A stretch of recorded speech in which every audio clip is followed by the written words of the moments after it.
Eddie, I sense on stage, Canelo Alvarez is waiting to get through all this, chopping at the bit to get to Saturday. Yeah, I've not seen him like this before, to be honest with you. I think obviously he understands the complexity and the difficulty of the challenge ahead. There's the pressure of coming off the defeat as well. I think he's had enough now. You know, I think media obligations, face-to-face. Obviously, we've got one more at the weigh-in tomorrow, but he's just ready to fight. And there's a huge amount of pressure on both guys. You know, for Gennady Golovkin, I guess fighting with one last roll of the dice to become undisputed champion. But for Canelo Alvarez, coming off the defeat as well. A lot of pressure and a lot of feeling around this week that Gennady Golovkin might have a lot more chance than people are giving him credit for in this fight. I think we're going to see an unbelievable fight on Saturday. All right, can I put you on the spot here? Who has more pressure in your eyes? On them. Honestly, probably Canelo, because although Gennady might feel like this is maybe the last roll of the dice, certainly to become undisputed, for Canelo Alvarez, back-to-back defeats would be crippling for his career. You know, this is a pound-for-pound great fighter, the #1 pound-for-pound fighter who's slipped off that ranking through a defeat to someone outside of his weight division, wants to come back and make a statement. Mexican Independence Weekend, a huge crowd at the T-Mobile, the whole world watching. And this is just one of the great rivalries of boxing. You know, I've been a Gennady Golovkin fan for many, many years. We've had him fight some of our guys before.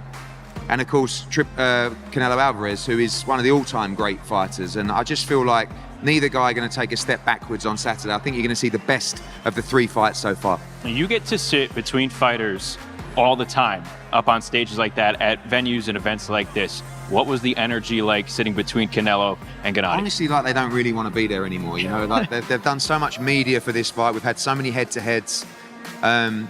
Saul doesn't really enjoy the meet. I mean, you see the pictures there. Look, this is a mixture, and I mean that's just the media. You know, that's not fans down there. That's the media, the world media, looking to get their piece of, you know, the biggest star in boxing, and it comes with a lot of pressure. It comes with a lot of draining activity around fight week, and really at this point, you know, the training team, Eddie Reynoso and you know the physios and the strength coaches will be saying enough.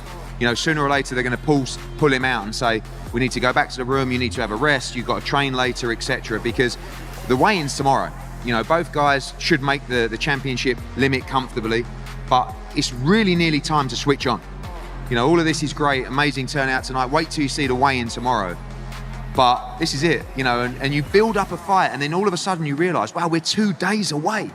We're 2 days away from the trilogy.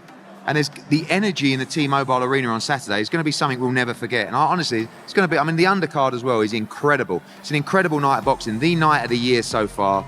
And every sport needs a great rivalry. This is probably the greatest rivalry of our generation in boxing. I think it's important to highlight how both fighters are able to compartmentalize these emotions right now, what we're talking about right ahead of the weigh-in, the obligations that they have to meet. They're doing it in a terrific sense, terrific ability there. But yeah, we're going to do it again tomorrow outside the T-Mobile Arena for the official weigh-in. Eddie, thanks so much for joining us here. We'll see you tomorrow at the official weigh-in starting up at 1 p.m. Pacific, 4 p.m. Eastern here on Matchroom Boxing. Until then, for our entire Matchroom crew, I'm Justin Shackle. We'll talk to you Friday afternoon, everybody.